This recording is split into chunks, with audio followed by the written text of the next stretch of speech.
Hello everybody, welcome. I do taxidermy, and this is my first time doing like a full-length video for you guys. Just trying to give you guys step-by-step process. I mean, this is from sanding the form and altering it if you have to sewing up holes, clay work. I mean, the whole thing. It's going to be a long video, but hopefully it's informational. And you guys can comment what you'd like to see changed. I'll have to see how I do, like, editing it. But yeah, we'll get started. I've got the information from the customer. So, and that's my measurements for the rack. So, kind of start with that. I like to get the skull cap on there first. So I drill 2 holes up in the front and 1 in the back, and you can use that to adjust your angles if you have to.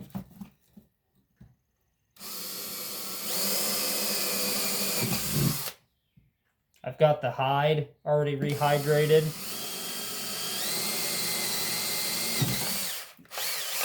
The cape, and I've got it out there drying, or drip drying, getting the excess water off. So there's your 3 holes, 2 in the front, 1 in the back.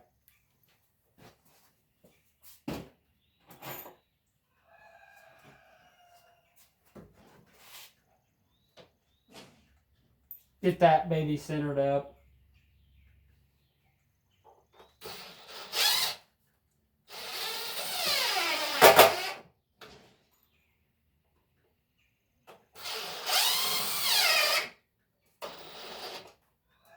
I just like to get it started on there.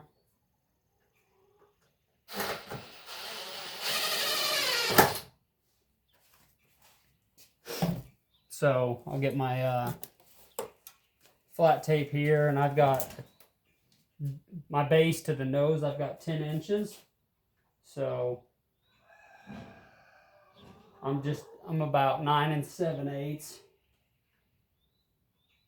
Yep. And then my left and right tine right here to the nose, I've got 17 and 15 and a half. So there's 15 and a half, and there's 17. So, and sometimes it'll differ, but as long as you keep that, like, that's 1.5 inch difference. And your base to nose, like I said, it was 9 7/8 and 10 inches. I mean, if you can get it 10 inches or a little shorter, depending what your measurement is, you don't want to go like 10 and a half. You don't want to go too long, because then when you're sewing, you're going to be really stretching everything and be a hassle, believe me.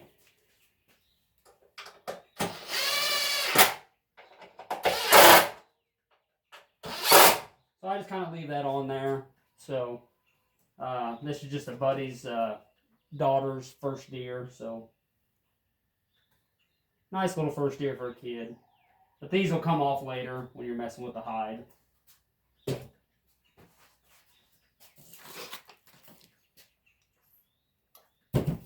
And what I do now is just getting the form ready. Bunch of sanding.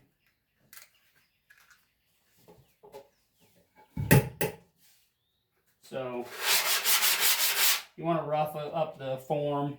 I don't know if every taxidermy does, but just kind of roughs it up. Lets the glue adhere to it a little bit better. And then you guys see the muscle tone. I'll go through and make them a little deeper in some spots, highlight them a little more. So when your cape dries to the form, it sticks out.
I don't go too crazy on the face because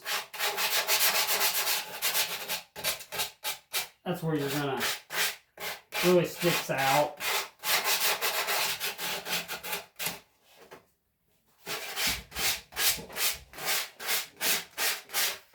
I too to try to get these muscles, like especially like an early season deer and a smaller deer, you're gonna see all of this stuff here. So yeah, like a younger buck and an early season deer, if you've seen them on trail camera, you'll see their jaw muscles right here really defined.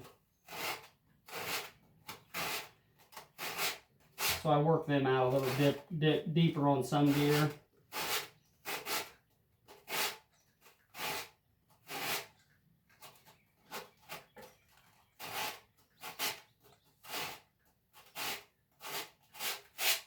And then here's the little vein they got in their nose.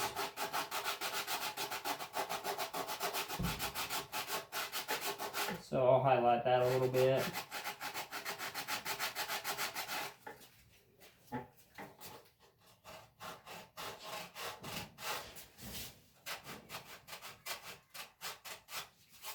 But a customer can order or get about any position they want for deer. Usually it's semi-sneak. I've got some full sneaks, some downward looking deer, some uprights, but mostly semi-sneak.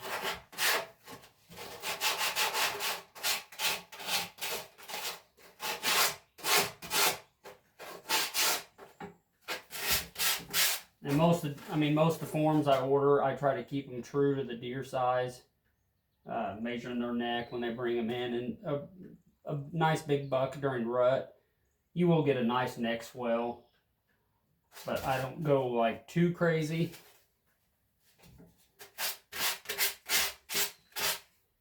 I mean, you don't need to get a small deer mounted and it has a huge neck swell on it.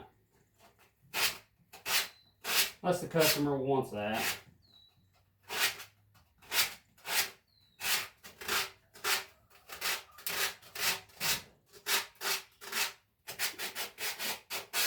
I mean, I try to keep them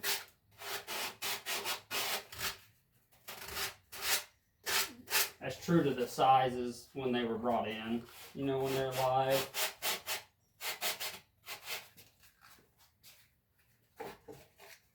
No reason to make them look unnatural.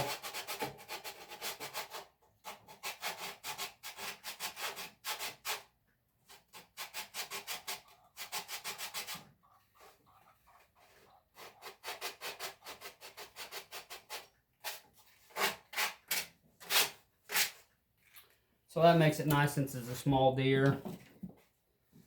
Then I just come in here with a little Phillips screwdriver for the eyes. This gets them place for the clay to grab a hold of.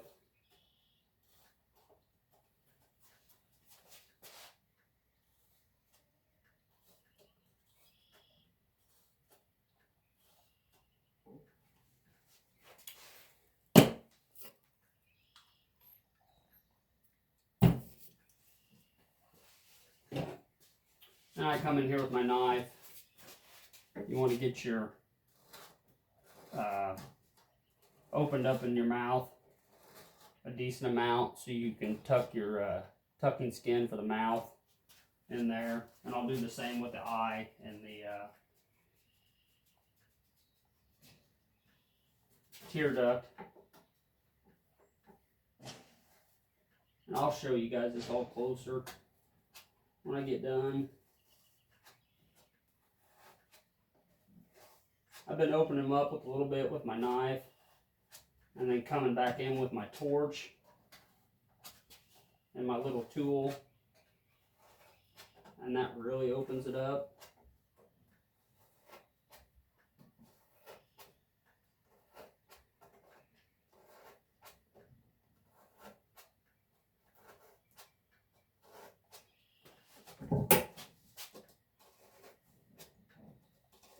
And I've seen videos of people doing them with Dremels and all that stuff, and it works too.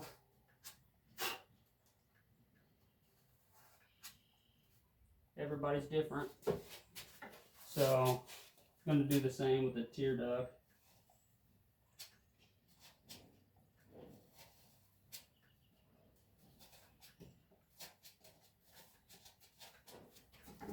Little slot there to hold some of the skin in the front of the eye. And clay.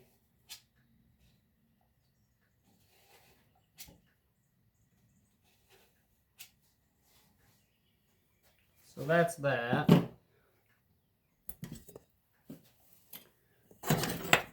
Now I'll get my torch going. It's a little bit of a process.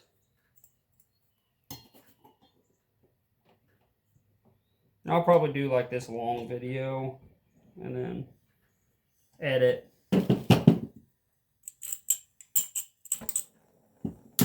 You don't see too many of these videos that are hours and hours long.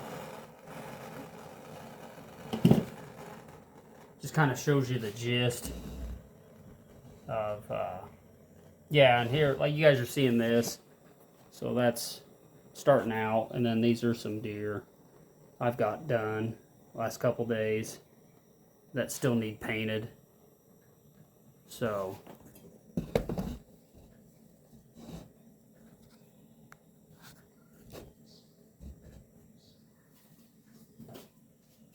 yeah, I just heat up one of my little tucking tools. It works really well.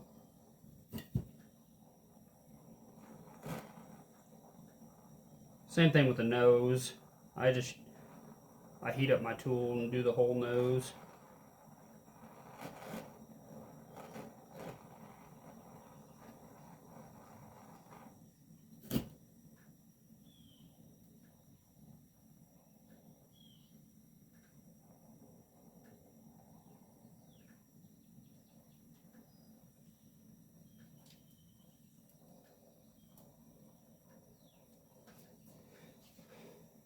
Because if you don't have this opened up really well, then sometimes you're really struggling to get all that tucking skin up under the mouth. So opening it up really helps out.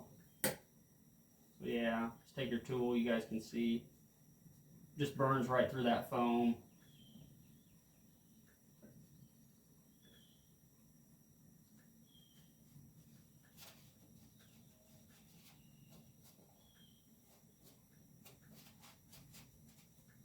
Get you a nice gap up in there.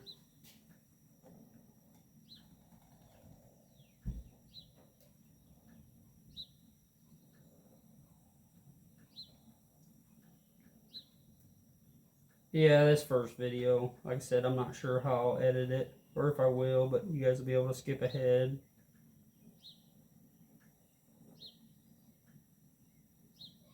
I mean, I don't have a video of like fleshing out your hide and tanning it and everything like that, but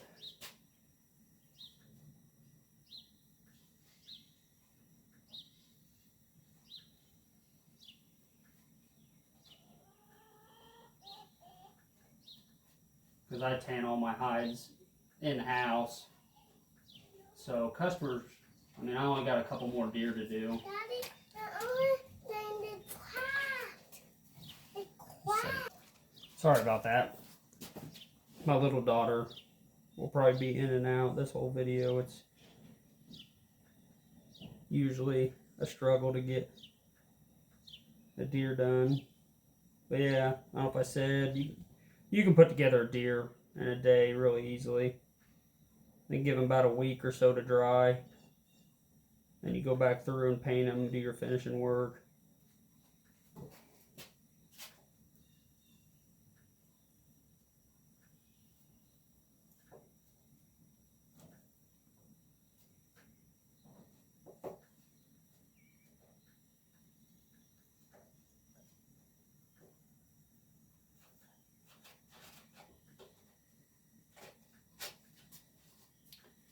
One more for her mouth at least.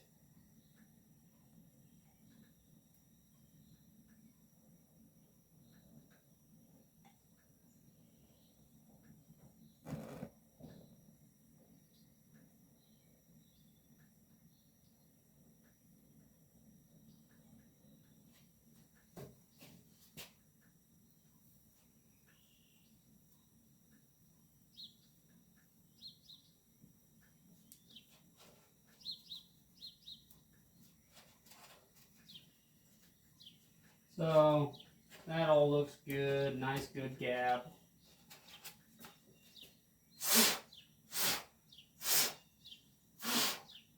Just blowing out the extra dust. Now I'm going to do the tear duct for the eyes. Then do the nose.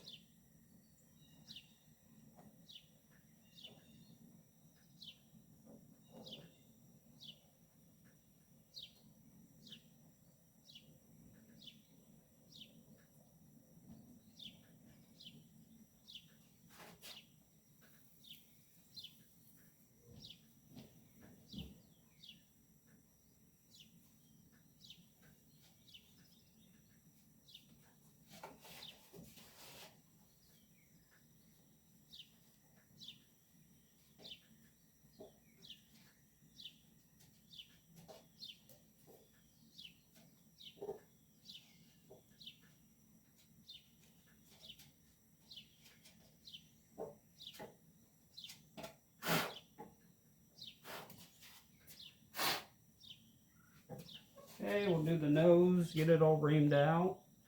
Same tool. One of them's like this, one of them's like that.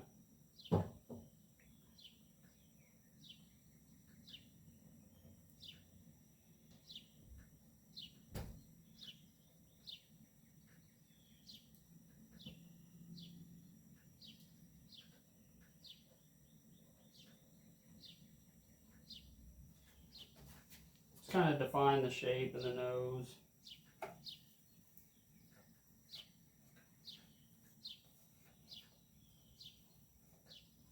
Like the mouth and the eyes, get it reamed out so you have room for your tucking skin for the nose. And I take my tool and just kind of push it way back in there and get a nice channel. Because I just use pieces of plastic bags and shove in the nose. That gives, that keeps all the skin pushed out on the nose. When it dries, you have a nice nostril when you're done.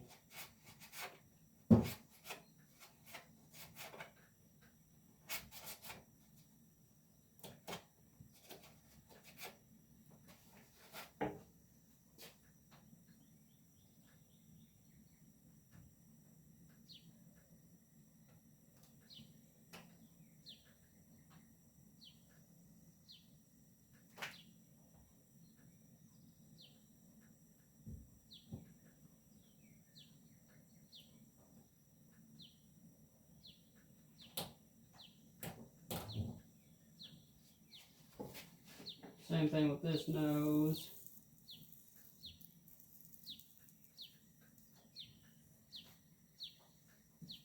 Kind of highlight the detail.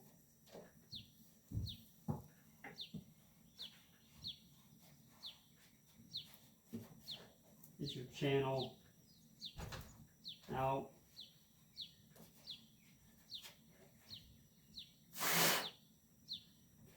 Yeah, make sure you're using an air compressor, just blowing this out like I am. Make sure you close your eyes when you do that, because that foam dust will get in your eyes and it is terrible. Been there, done that.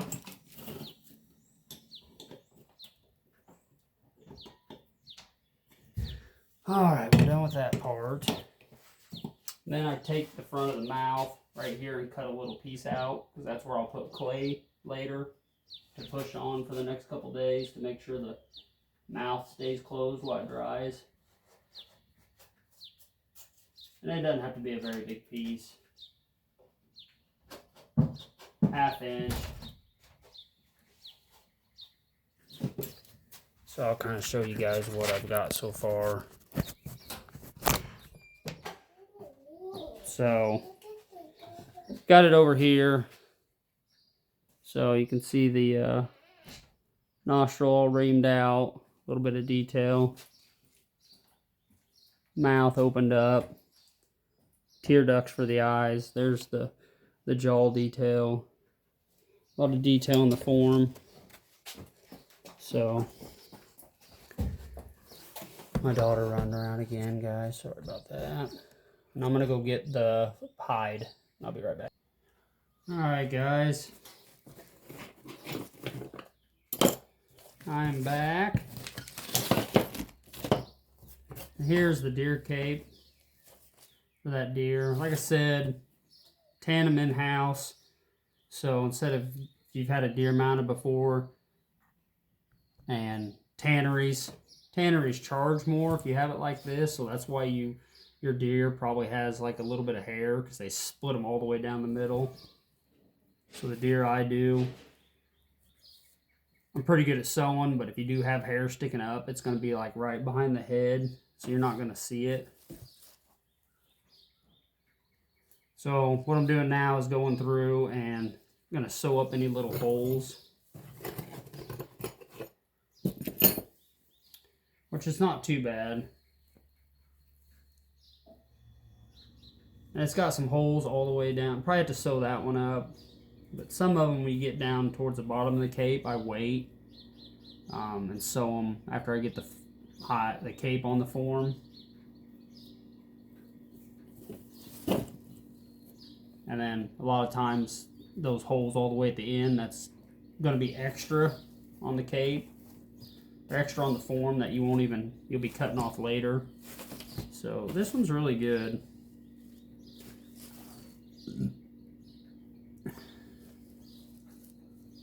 Check for holes around the eyes. There's the tear duct. Usually you'll have your hole there. I've been putting some stitches in the tear duct, but here I've got a hole in the ear, so I'm gonna sew that up. What I've had really good luck with is this upholstery thread, and it's just brown, but I mean you can get black, white, whatever. But this upholstery thread's really strong. So I just get that. I've got a real small needle.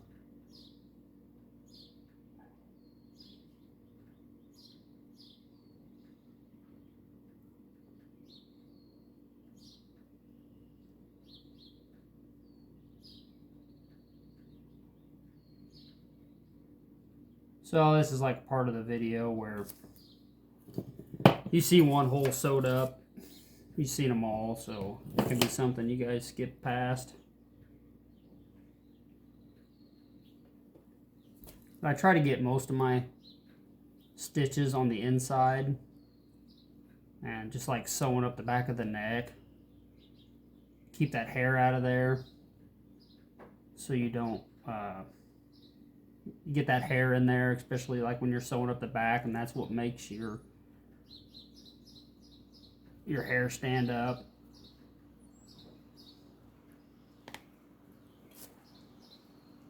And it just doesn't look very good. I'm sewing these up because I just use Bondo for the ears. It's how I was taught. I mean, they do have ear liners, but I've never really messed with them. I've actually got a set here, but I'm not going to first attempt it on video with them. I'm sure you still have to sew the holes. So you'll have a little hair sticking out. But I can use my little tool and keep pushing it back in. So I just tie off my first stitch.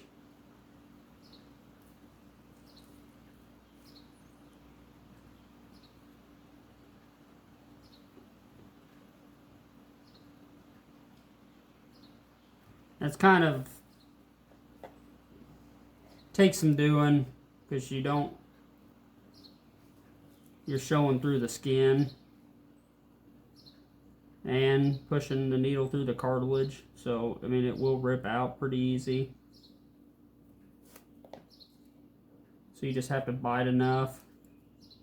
And a lot of times I'll do like a locking stitch. So you've got your regular stitch almost all the way through, and I'll just thread it back through, and that keeps it nice and tight. It's almost like you're tying off each individual stitch, but you can just keep on rolling.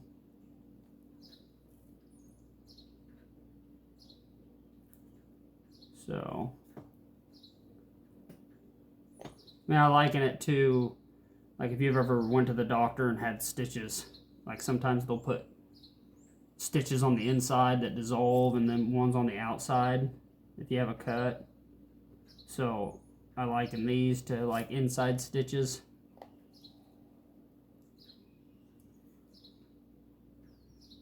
Because you're not going to see them.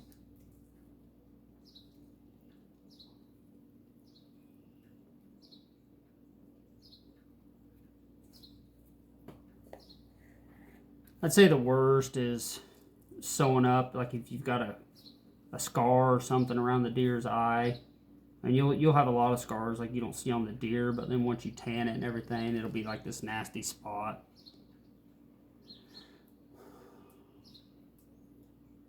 I should have made it better not. So like if you got to sew up around the eye real bad, you can sometimes make that eye stand out quite a bit. So sometimes I'll sew it up, and then sometimes it's just something you can fix later.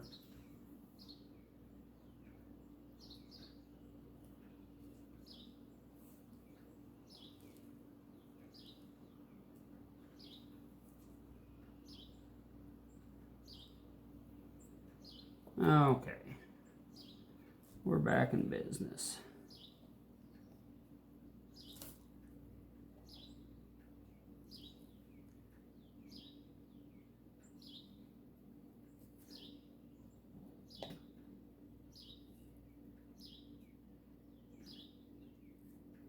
And a lot of times you can spend a lot of time sewing. I had a younger kid. Well, let me say something first. If you're caping out a deer to take to a taxidermist, if you're unsure about it, if you don't have anybody to help you out, I'm sure your taxidermist would help you. I've done that a few times for younger kids. Or there's really short YouTube videos, which maybe this come up season I might, if I do any, I'll help post one.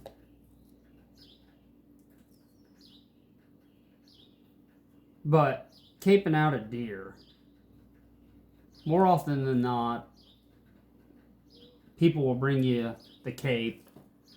I mean, it's best thing to do is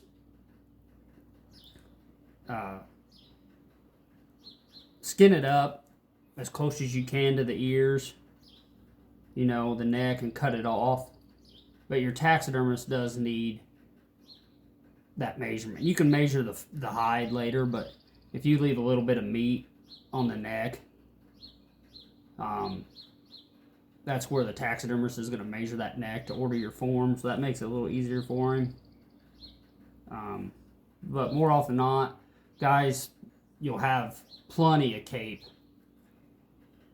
for the on the back, because you can just go all the way down and cut it way back here. But up by the brisket and the front legs, you'll cut it short. And I just tell people to cut right behind the front legs, because there's nothing worse for a taxidermist if you're short on cape. Like the one I did yesterday. Plenty in the back, and the whole, it might be on one of my lives, like the whole front right shoulder, just a big chunk of hide missing, cape. And I really didn't want to alter the form and cut it because it just looks weird. So what I ended up doing was getting some hair off the back of the deer, because there was plenty, like there usually is, and then spent like an hour and a half sewing. So it looks better than it would if I cut the cape.